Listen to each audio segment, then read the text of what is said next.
Respiratory HQ's Journey to Success podcast, the podcast specifically for RT students because you all are the future of the respiratory therapy profession, and not everything you need for success can be found in your textbooks. I'm Tanya Peel. I am so excited to be here to give you a little guidance and insight, a few tips, maybe a few tricks to help you be successful on your journey through respiratory therapy school. Let's get started. Welcome back, everyone. Glad you could be here and glad we could continue our series that's going to help get you academically prepared for the rigors of RT school. So if you missed the last episode, I introduced a survey that I had given to program directors and students, and there was one question on the survey that I asked that had both program directors and students rank where they felt like they were struggling the most. And the interesting thing about this is program directors and students agreed on the top three categories. And those top three categories was number one, how to critically think, number two, how to study effectively, and number three, how to manage time effectively. So in our last episode, I started talking about time management because when you start respiratory therapy school, you really have to have a plan, and that plan revolves around how you are going to manage your time. So we talked in great detail about time management. I want to continue today, and I want to start tackling how to study effectively. And this is going to take a few podcasts to actually flesh out thoroughly. And before we really can start talking about how to study effectively, we have to talk about and evaluate how you learn. Okay? So, do you know your preferred learning style? And the funny thing is, you may say, yes, I am a person that has to see things. I'm a person that has to touch things. And you may be right, but that might be just your opinion. I asked my students this not too very long ago, and I asked them, do you know how you learn? Do you know how you learn best? Do you know your preferred learning style? And every one of the students told me yes, that they did. But when I asked if they ever had been assessed, if they ever took a test that actually helped them figure it out, all of the students, all but one student, had never been tested. So that's what we're going to talk about. I'm going to give you a website to go to and that you can participate in a free assessment. It takes maybe 10 minutes to do the testing, and it's going to talk about your preferred learning style. And then what we'll do is we'll talk about what that means for you. We'll walk through the different learning styles so that you understand how to best, number one, prepare for class, and then number two, how to take notes effectively, and then finally, how to study all of that to be able to pass a test. Okay, so let's get started with preferred learning styles. Okay, the first thing I need you to do is go to the website VARK-learning.com. So VARK is spelled V-A-R-K. So VARK-learning.com. I'll put this web address in the podcast notes so you can just click on the link and go there. So when you enter the homepage of this website, it's going to kind of tell you just a little bit about the VARK questionnaire. And by the way, VARK is an acronym for the four different learning styles. So V is for visual, A is for aural, R is for reading and writing, and K is for kinesthetic. All right. And so when you get to this website, you're going to scroll down about halfway down that page, and there is going to be a green box on the side that says, what is your learning preference? Click onto that, and you're able to enter into the questionnaire. The questionnaire, I think, is about 15 or 16 multiple choice questions. These questions are designed to see what your preferred learning style is. So definitely, as a student, this is a great place for you to start understanding how to study effectively, because you have to know how you learn or how you prefer to learn to be able to maximize on that knowledge to study effectively. If you are an instructor listening to this, especially a new instructor, I'd encourage you to do the same thing, because when we first start teaching as instructors, we are going to teach predominantly in our preferred learning style. And the bad thing about that is, just because we're strong in that learning style doesn't mean all of our students are. So as an instructor, it's good to know where your learning preferences are and where you are weak. You need to think about developing your instructional techniques to bring in some of those other learning styles. Okay, so everybody go to the website, take that test, get your results, and then come back to this podcast and we're going to talk about them, okay?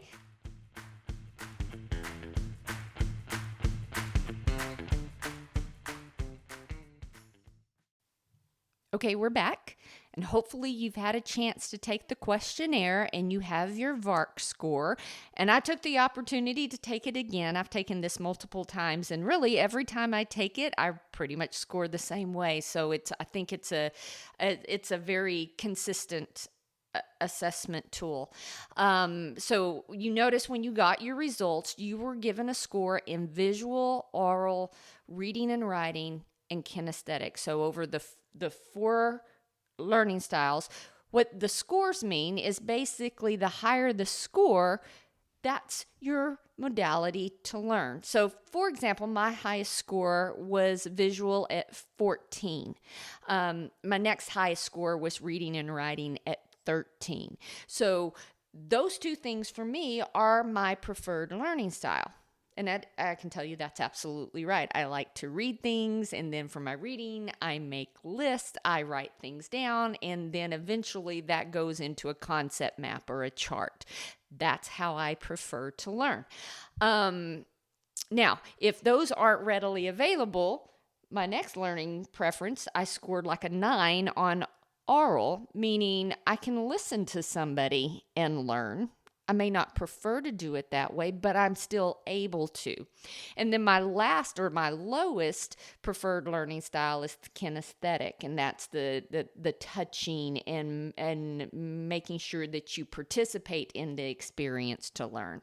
I scored a 6 there, which isn't really necessarily a low score. So basically what you've got with me is I am a multimodal learner, meaning I can adapt to whatever situation I'm given with and use all of those learning styles. And again, if you're not multimodal, that doesn't mean you can't use all the learning styles. It just means you have opportunity to develop certain areas. But for me, a multimodal VARK is good because it also means as an instructor, I can teach across all of these learning styles also. And if I am helping a student where they're having problems, I have the ability to kind of reach to that student and maybe help them out with their preferred learning style. So I want you to look at your score and see where your scores are. Online on this VARK website, they give you some strategies. They give you worksheets and kind of just strategies for each one of those areas. It would be great for you to look at those. I'll probably put them, I'll put them in the podcast notes so you can click on them and read them. But let's just go through each of these 4 types of learning styles and just talk briefly about them. And as we talk about them, I'm going to give you little examples of how you can integrate them into being more effective in respiratory school. Okay, let's start with visual. So if you scored really high on the visual aspect on the VARK questionnaire, in a nutshell, visual people are more holistic. They want the big picture of things. And more than likely, when they go to explain something or to learn something, it's going to have some type of drawing. When I teach, I do a lot of drawing. I'm a horrible artist, but I do a lot of drawing because I just, in my mind, I can see things. And so that's kind of how I teach also. But people that score high On the visual area, they prefer to learn by maybe looking at drawings, by looking at graphs and charts, looking at diagrams. Concept mapping for these people work really, really well. They like to look at maybe architectural plans or layouts. Maybe maps work for these people. But they'll do something a lot of times with color because they are visual. So highlighting, some students highlight in different shades for different things. Indications will be always in a yellow highlight. Hazards will be in red highlight. So they use different colors to mean certain things. People that like to do things visually, they may underline in certain colors. So basically, visual learners like to see things to learn. Another thing that they may do, like when you're studying, if you're a visual learner, you may take and rewrite your notes, but each time you rewrite your notes, they get more concise. So if something started out with 3 pages, you may, by the time it's all said and done and you're learning and reproducing, have that narrowed down to 1 page of just the most concise information. So visual people like colors, they like graphs, they like charts. But not everybody's visual, right? Some people have an aural modality. People that are aural, they are, they written word isn't as meaningful as what they hear. Okay, so if you are an aural learning, you like to hear things. You're going to want to discuss things with people. So if you're an aural learner, you like to listen. So somebody with authority. So you probably do really good in lecture, listening to your instructors talk. Maybe you like podcasts, like something like this, or videos. Not that so much is showing you, but it's somebody talking through an example. People that are aural learners like audiobooks. But people that learn orally like to talk also, because part of that hearing experience is also hearing themselves talk. So explaining their understanding to others, putting something in their point of view, reading aloud. And then discussing is a big part of this. So people that are aural learners really like group study sessions because you can brainstorm with others.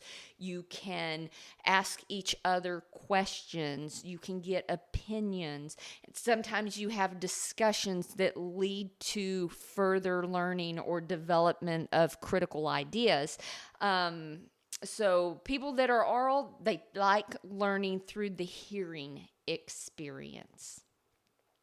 All right, so there's reading and writing people that learn by reading or writing. So in a nutshell, that means if you scored really high on the R area, you will want to read about things, then write down your own ideas. So people that score higher here like lists. Okay, they may run off of a to-do list all the time, things that are ordered, things that are numbered, things that are bulleted.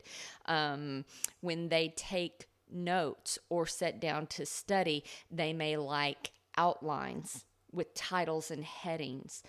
They may like lists. Written notes are really good for these type of people.